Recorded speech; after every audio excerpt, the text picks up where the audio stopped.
Okay, hello everyone. Thank you so much for joining us today. My name is Jenny McLean. I am a final year medical student at Queen's University Belfast. So I know some of you know Grace. So I go to the same university as Grace in Northern Ireland, and I really hope you're all able to understand my accent okay. If there's any problems at any point, just let me know. So today, the ventilator round, our speaker is Dr. Mazen Karala, and tonight the subject is expiratory occlusion, the expiratory occlusion test, and transpulmonary pressure. And he is the Associate Professor at the University of North Dakota and the Medical Director of the Critical Care Services of Stanford Health. So the talk this evening will last about 25 minutes. And then you will have the opportunity at the end to ask any questions, or you can do this throughout as well. So you can unmute yourself and speak at the end, or you can use the chat function to ask questions. I'm just going to admit some people in the waiting room. And if you're able to, unless you are asking a question, then please keep yourself muted throughout as well. So just a couple of events next week as well that you can make a note of. So we have two events next week. So the first one is the drug allergy talk, a drug allergy in ICU talk by Abraham Al-Sanuri, and this is September the 22nd at 9:30 Riyadh time. So this is similar to today. And then we have another event September the 23rd at 8 p.m. Chicago time. So note that that is 8 p.m. Chicago time on September the 23rd, another ventilator round. So that is aimed at our US, Canada and South American attendees. So I can clarify this at the end again, but that's everything from me at the minute. Oh, thank you very much, Jenny. It's going to be interesting today, and we have it broadcasted on Facebook. It is an interactive session, so please feel free to ask questions, and at any time you can interrupt me and mute yourself and just ask the question. And I think the maneuver that we're going to learn today is going to help you understand or identify the ventilator stress and the asynchrony with the ventilator in a better way. And I'm going to start by reminding you that the problem that when we put someone on the ventilator, that we have two pumps. We have a dual pump system. The first one is the ventilator, and whatever pressure you put in the ventilator is going to push the air in. And the second one is when the patient starts to breathe. It's going to pull negative pressure, and that negative pressure is going to be added to the positive pressure on the ventilator. Now, the combination of the two pressures will give you the dynamic stress on the alveoli. And this is what we are most interested in, to identify whether this patient is at risk for ventilator-induced lung injury or not. Of course, also you get to know whether or how much the diaphragm is activated. And to understand this in a better way, you really need to understand the equation of motion. And I keep repeating this equation of motion throughout all the talks on ventilator. If you understand the equation of motion, you understand the different modes and different maneuvers, modalities that you may have on the ventilator. Essentially, on one side, you have pressure that you're pushing the air in. On the other side, you have resistance and elastance. and elastance is the reverse of the compliance. Plus you have volume that you need to get in. In order to get that volume in, you need to push a flow. And the pressure on the left side is actually a combination, as we just said, a combination of the ventilator pressure and the pressure that is generated by the inspiratory muscles. And in order to know exactly what is the stress on the alveoli, you really need to estimate or measure the pressure that is generated by the respiratory muscles. So I'm going to give an example here, and we'll see how we can take it from here to the Endo-Expiratory occlusion test to clarify the concept of transpulmonary pressure. So as you see, this is PRVC. On the Hamilton is called ABV-CMV, but it is essentially regulation of the pressure for the target tidal volume. And the target tidal volume here is 280 ml. And the machine is utilizing a pressure that is around 20. You can see the peak pressure here is 20 to deliver 280. You can see that the first breath here, you have 280. Second and the third and fourth are actually with a tidal volume of 280. However, the third breath, the second breath here has a higher tidal volume. Now this tidal volume is 512. And remember, this is volume targeted mode of ventilation. It should have been 280. Look at the pressure here, is 20 centimeters of water. So the question is, why do we have higher tidal volume in this breath? In order to understand this, let's put the equation of motion, and let's just apply it to what we see on the screen here. As I mentioned, on the left side, change in pressure. That means the ventilator pressure plus the pressure generated by the inspiratory muscles, diaphragm mainly. And when we say change of pressure, we need to subtract the PEEP.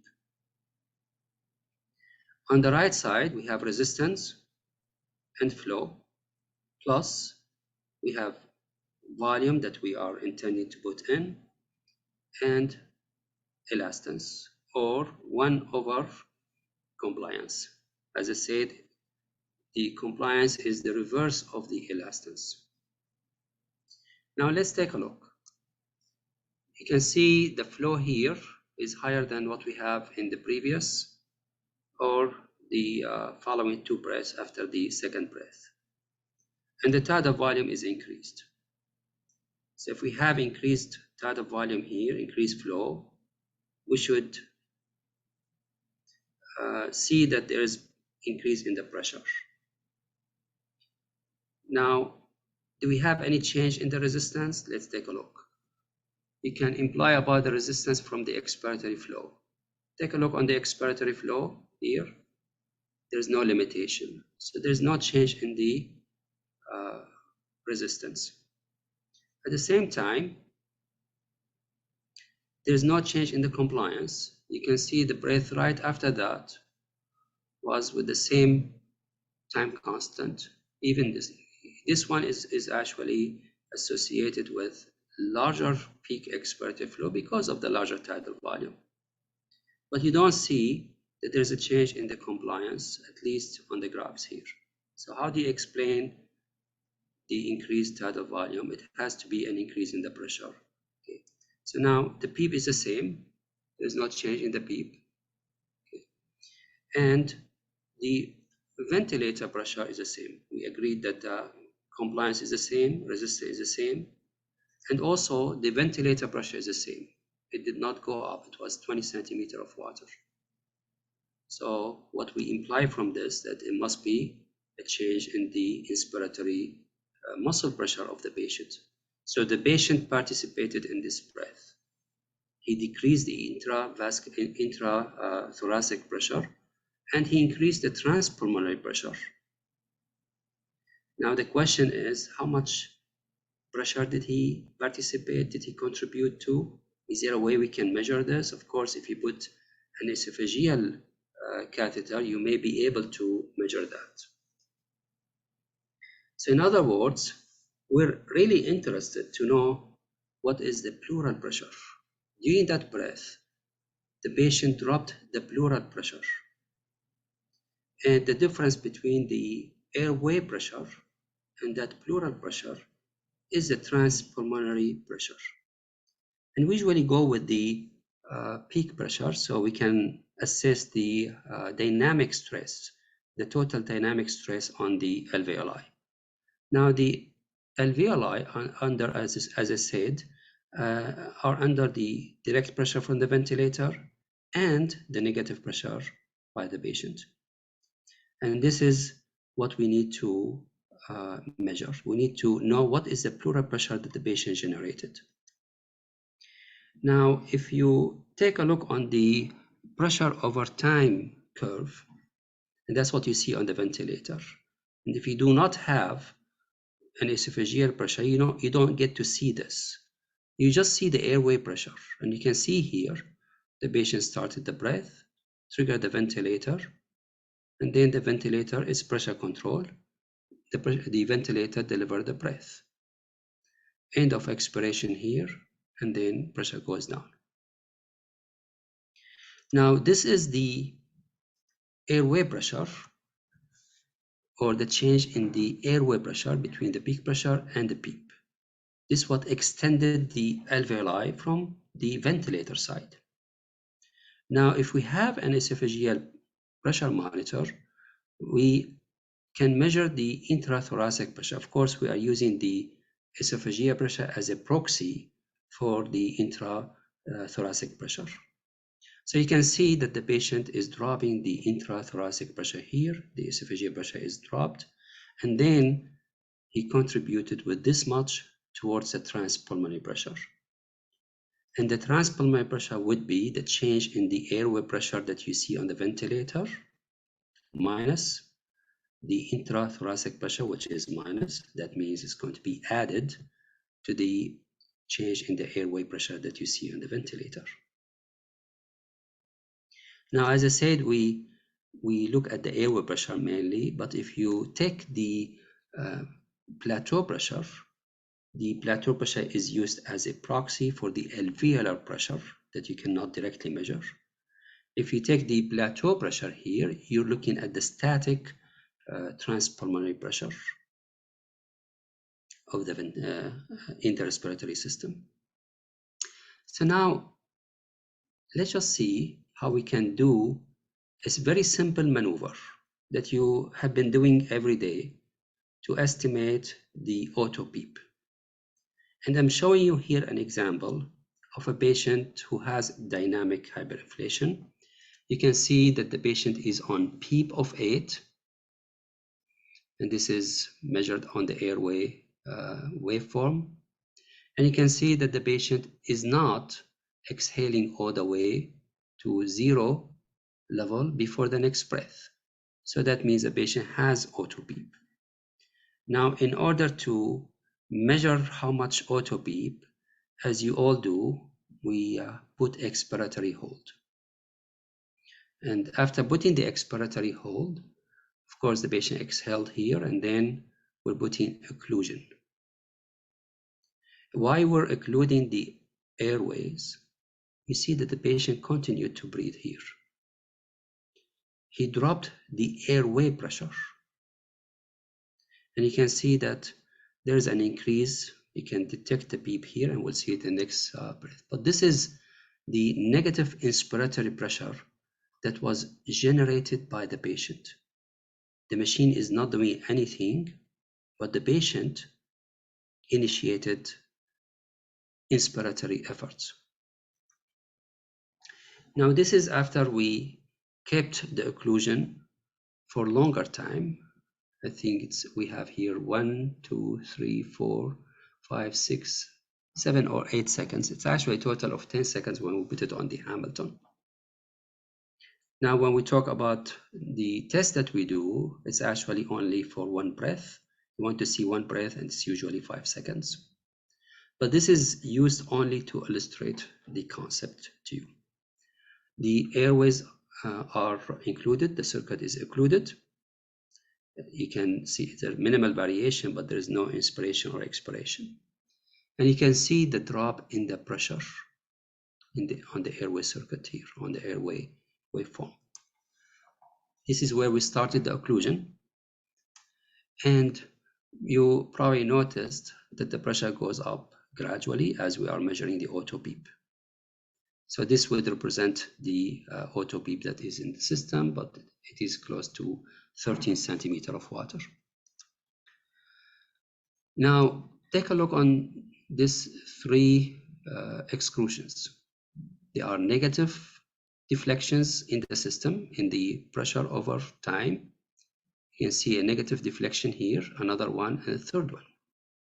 And of course, it goes below the line that we can actually measure exactly how much. But we can stop the ventilator here. You can see I'm measuring the pressure. It's minus 7.7 centimeters of water. So this is my PEEP level, 8 centimeters of water. This is the level where the pressure decreased to, and this pressure is generated by the patient. This is inspiratory muscle activities. It is close to another 8 centimeters of water. That means that the occlusion pressure, we're occluding the airways here, so this is occlusion pressure, is 8 centimeters plus 7.7.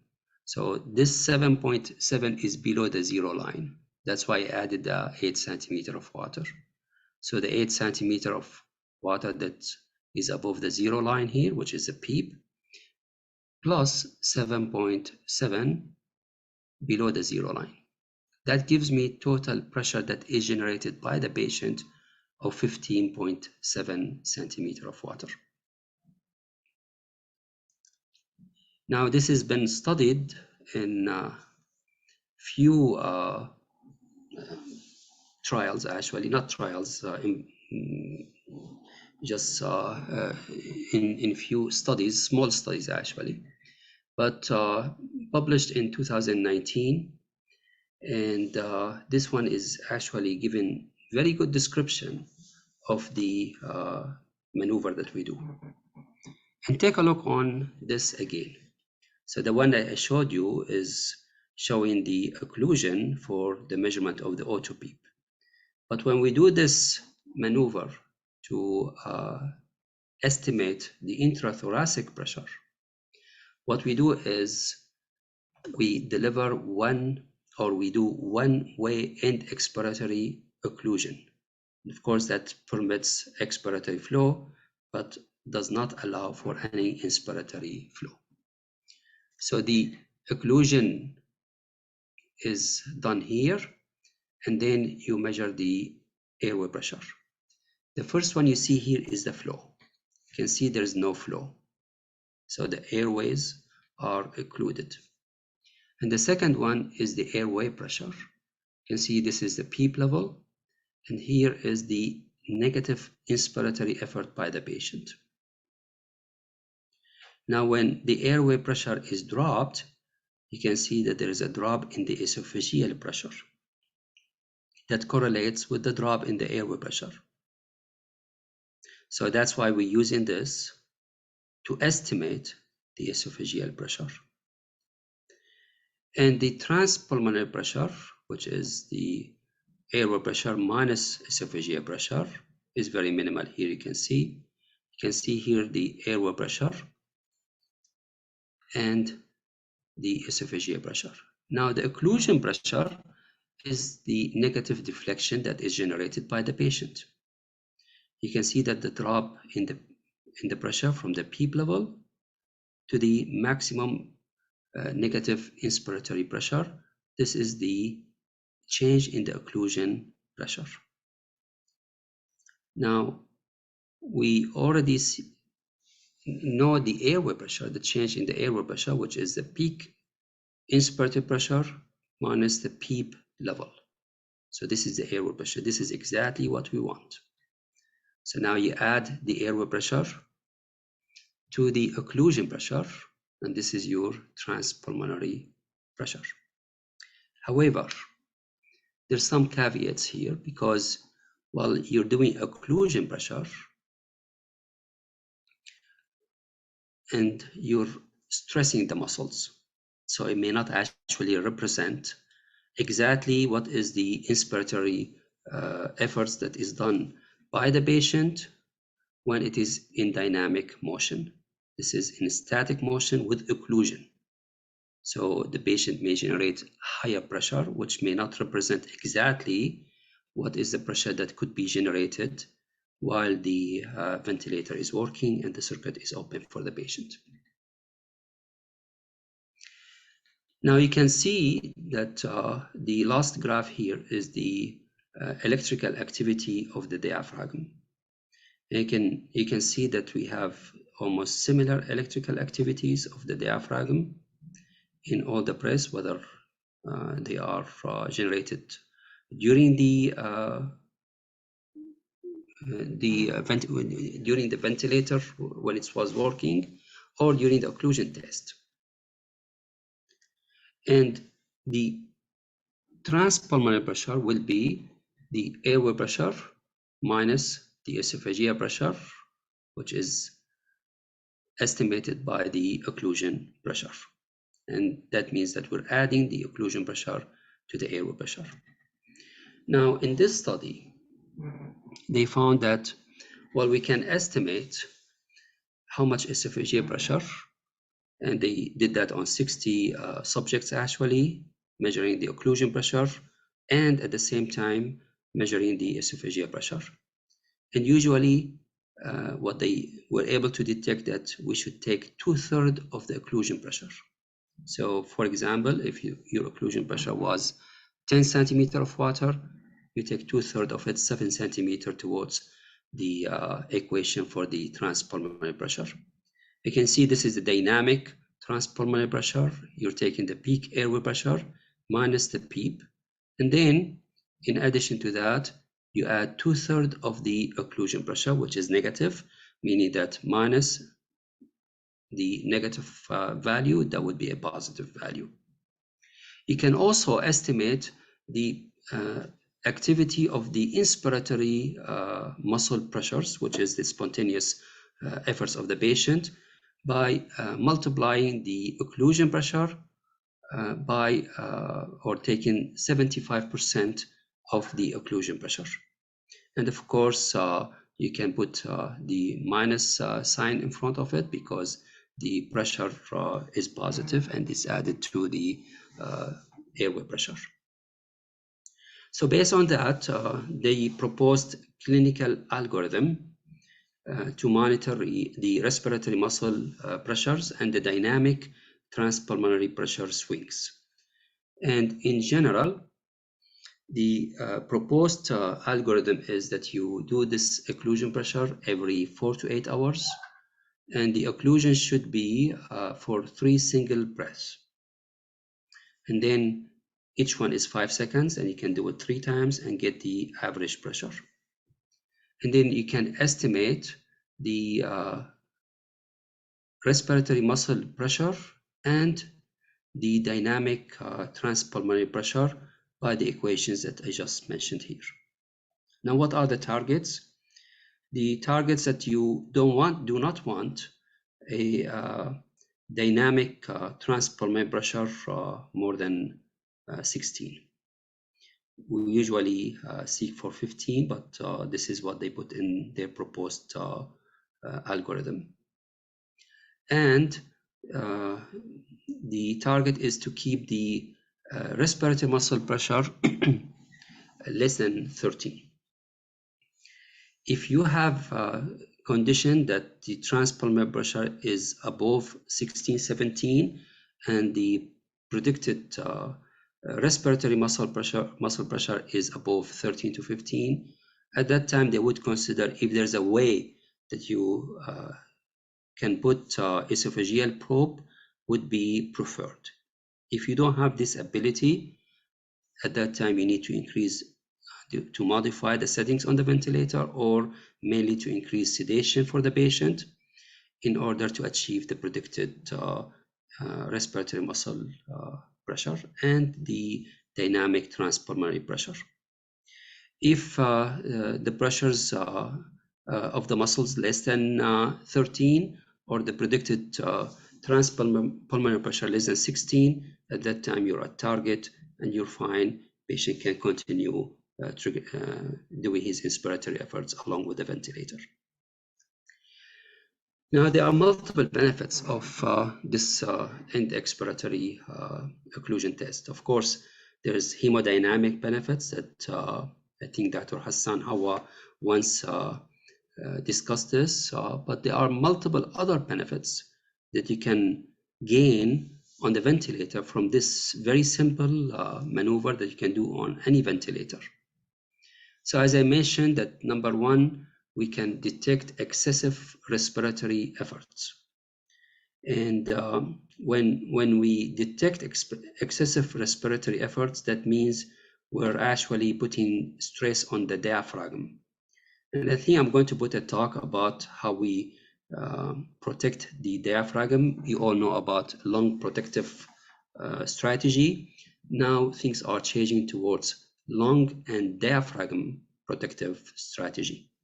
And that would be by minimizing the pressure within limits for the inspiratory muscles. So this maneuver can actually help you to guide your sedation level to minimize the excessive respiratory, or to decrease the excessive respiratory efforts of the patient. Now, the other benefit of this test, of course, you can detect that the patient does not have any respiratory efforts. So you can say the patient is not participating at all. And at the same time, if you have a patient who is on neuromuscular blockade, you know that you detect the adequacy of neuromuscular blockade by doing train of 4. Well, by doing this maneuver, you can see, because the aim of the neuromuscular blockade is to eliminate the intrathoracic pressure. And you can do the Endo-Expiratory occlusion test to see that it's really those intrathoracic, the decrease in the intrathoracic pressures are eliminated. So it can be used to assess the adequacy of the neuromuscular blockade. And the fourth benefit is that you can detect excessive lung stress, and stress is the pressure, strain is the change in the volume. But the stress that you put on the ventilator is the ventilator pressure plus, as we talked, the intrathoracic pressure. So this way you can measure exactly or approximately what is the stress that is applied on the respiratory system. And the last thing is you will be able to understand ventilator asynchrony in a better way. And let me give an example. This is again for the people who joined lately. This is an occlusion test that you do on the ventilator. You put the expiratory hold, and then if the patient took a breath, you will be able to measure the occlusion pressure. And based on this occlusion pressure, you'll be able to estimate the predicted muscle pressure, which is usually 3/4 of the occlusion pressure, and the predicted dynamic transpulmonary pressure, that is the change in the airway pressure minus the 2/3 of the occlusion pressure, which is negative. And you can see it here. This is the exclusion in the inspiratory pressure that is caused by the patient's inspiratory muscles. And this is the airway pressure that is, this is a transpulmonary pressure when we added the airway pressure. Now with the asynchrony, this is one way, and I think a question was asked before, how can we differentiate between reverse triggering and double triggering? Well, this is a maneuver that can actually help you in detecting whether the patient is doing the double triggering or not. So you can see double triggering here and double triggering here. Without looking at the esophageal pressure, you won't be able to know whether this is reverse triggering caused by the volume that was pushing on the diaphragm or caused by the patient's inspiratory efforts. Put expiratory hold. You can see the patient has no inspiratory efforts at all. Put expiratory hold here in double triggering. You can see the patient drops the pressure, and you can see the prolonged inspiratory time, meaning that his esophageal pressure is causing those double triggering. The decrease in the esophageal pressure, the patient's inspiratory neural time, is what's causing those double triggering. You can also detect ineffective triggering this way. You can almost be able to look at all different types of asynchrony on the ventilator. With this, I would like to conclude and again remind you that this is a very simple maneuver that you can do on the ventilator, any ventilator. There's so much information you can get out of this simple maneuver, but mainly you can estimate excessive respiratory or inspiratory efforts. You can assess the absence of inspiratory efforts by the patient, especially if the patient is on neuromuscular blockade. And you can estimate the lung stress in a better way when you know the transpulmonary pressure with the intrathoracic pressure. And lastly, you can detect ventilator asynchrony in a better way. So I'm going to stop here, and Jennifer, you can elicit any questions and see how we can understand this in a better way if we have any questions. Yes, thank you so much, Dr. Krala, for your talk, which was very informative, and thank you everyone for listening. So yeah, just a reminder, you can use the chat box or you can unmute yourself. So we have one question here, Dr. Krala. So it says, why are we using 2/3 of the occlusion pressures in the estimation of the transpulmonary pressure change? Is it because we are assuming an exaggerated pull by the patient during the occlusion? That is exactly correct. When you occlude the airway, the patient will exert more efforts than what he would do usually if the airways are not occluded. So that's why it's exaggerated. So what you measure is higher than what is actually if the airways are not occluded. Very good question.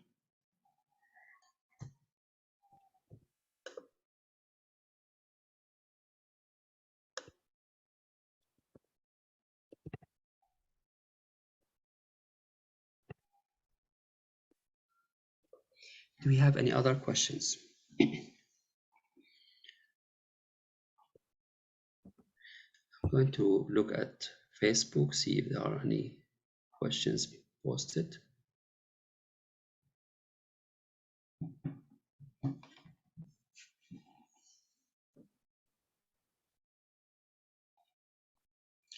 If you want to ask the question in Arabic language, is okay. Also, we can translate.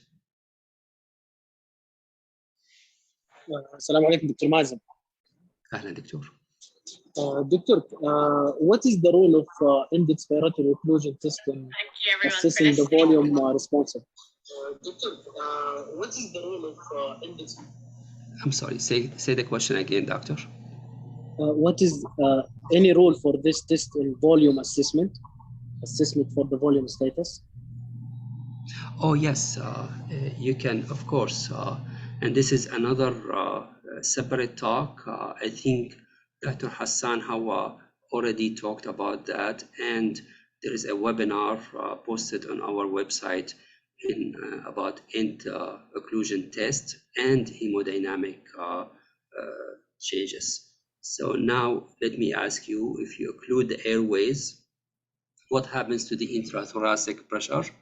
If you don't want the patient to breathe in order to assess hemodynamic status. So this is actually going to be contradicting.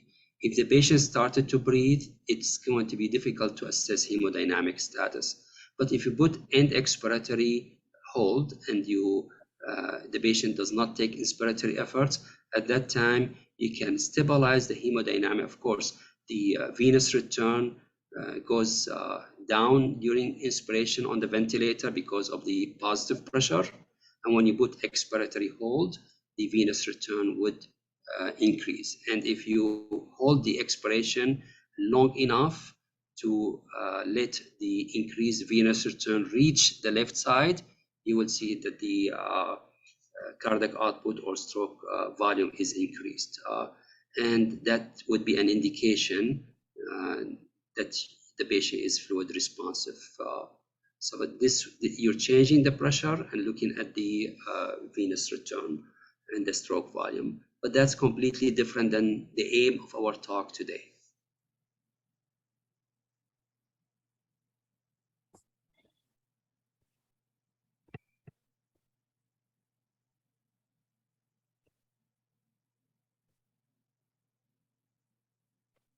Okay, so we have one more question in the chat box here. So it's asking, how accurate is the estimation of Pmus? Is it possible to get a precise value without a value of chest wall elastance?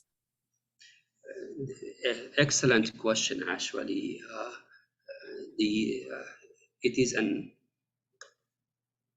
is based on the estimation also of the chest wall elastance. And the chest wall elastance is estimated based on the pressure and the volume. So that's why it's an approximate measurement. And you can actually, when you read that article that I put in the slide, you will see how they made it clear that the measurement of the muscle pressure is also an estimate. It's not there is no practical way to measure the inspiratory muscle pressure. So it's an estimate of the chest wall elastance too. But that's a very good question. So it's all approximate, and that's why I mentioned here it is, let me just put up the slide. And it is 75% of the occlusion pressure. This is based on their measurements of 60 subjects. And there are a lot of limitations actually to the study. They eliminated any swings that were much higher than expected also.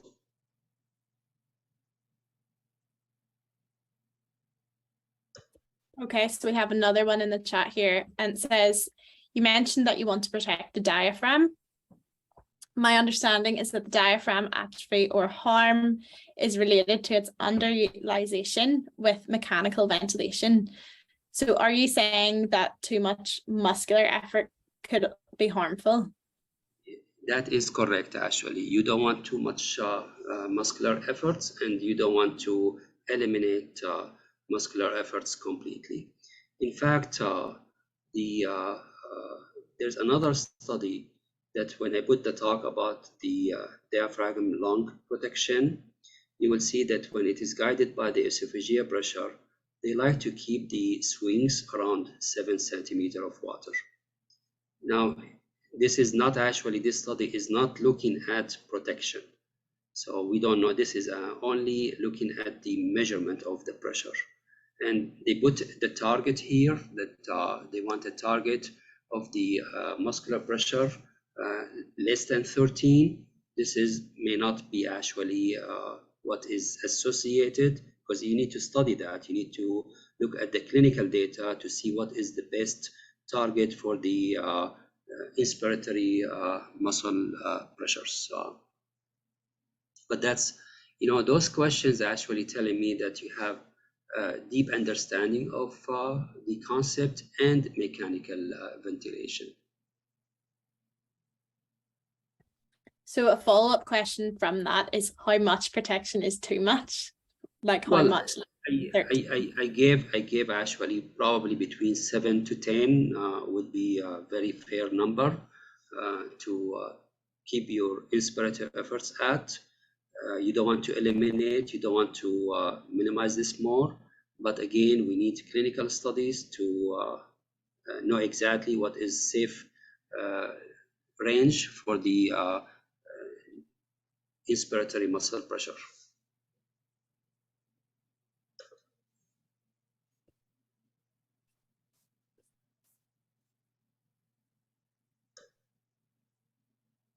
Okay, any final questions? You want to put those in the chat now?